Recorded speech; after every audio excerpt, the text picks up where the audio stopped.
Imagine flying across the country in a private jet with no windows, just wraparound screens showing you a live view of the sky outside.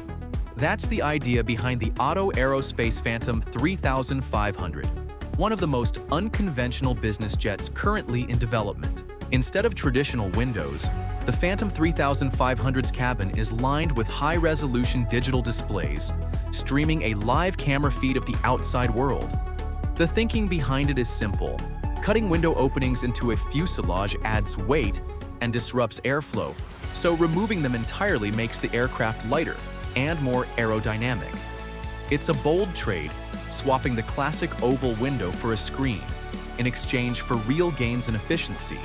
The bigger idea behind the whole aircraft is something called natural laminar flow, keeping air moving smoothly over the wing and fuselage with minimal turbulence.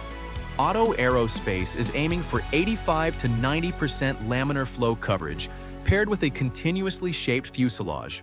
If they pull it off, the payoff is huge. Transonic speeds around a Mach 0.78 to 0.80, while burning 50 to 60% less fuel than competing jets.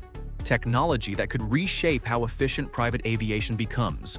On paper, the Phantom 3500 is aiming for a range of 3,500 to 3,700 nautical miles, powered by two Williams FJ44 turbofans, producing 3,600 pounds of thrust each. Its curved fuselage design also creates a spacious 6-foot 5-inch cabin ceiling, taller than most jets in its class. FlexJet has already placed an order for 300 aircraft, a sign of real confidence in where this program is headed.